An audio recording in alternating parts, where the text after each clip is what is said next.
Dalam terpendam muncul lagi. Salah siapakah apabila Perdana Menteri Datuk Seri Ismail Sabri Yaakob terpaksa menunggu lama di ruang ketibaan biasa bagi urusan pelepasan pasport oleh Immigration Dubai? Salah siapakah tiada liputan dan kawalan keselamatan serta pergerakan motorcab yang sepatutnya disediakan untuk Perdana Menteri seperti amalan dalam Prosedur Operasi Standard SOP? Kegagalan menguruskan lawatan Perdana Menteri itu menurut Kementerian Luar Negeri KLN jatuh ke atas bahu Duta Besar Malaysia ke Emirat Arab Bersatu UAE Datuk Muhammad Tariq Sufyan dan Konsul Jeneral Malaysia di Dubai Muhammad Hasril Abdul Hamid. Kedua-dua mereka dipanggil pulang setelah didakwa gagal melaksanakan tanggungjawab mereka menyelaras urusan pentadbiran dan logistik lawatan Perdana Menteri pada 29 hingga 31 Mac lalu.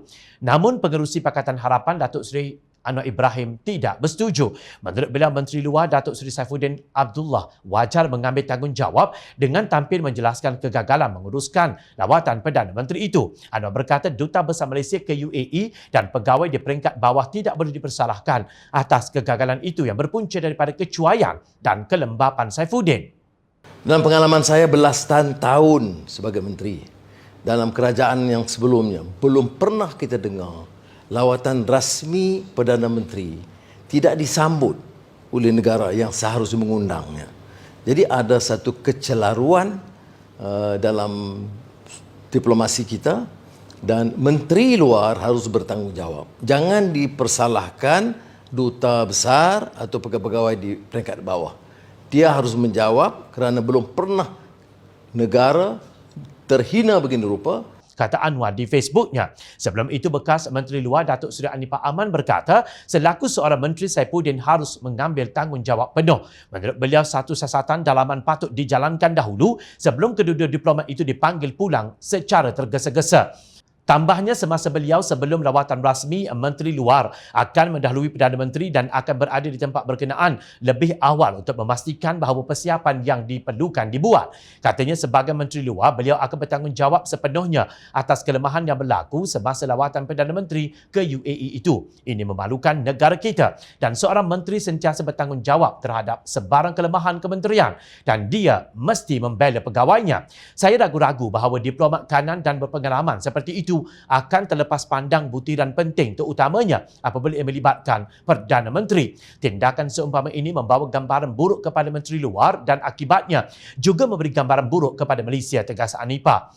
Namun, mencari kambing hitam itu lebih mudah daripada mengakui kesilapan.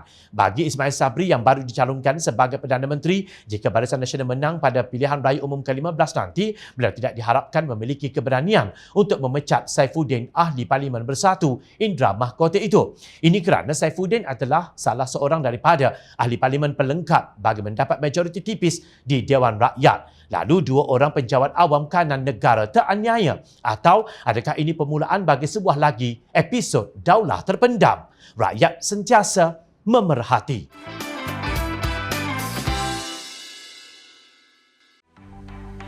Mencari maklumat dan berita politik yang bebas, kupasan yang tepat, panas. Dapatkannya secara eksklusif hanya di Jom Channel. Komitmen kami, rentasan berita Isnin hingga Jumaat.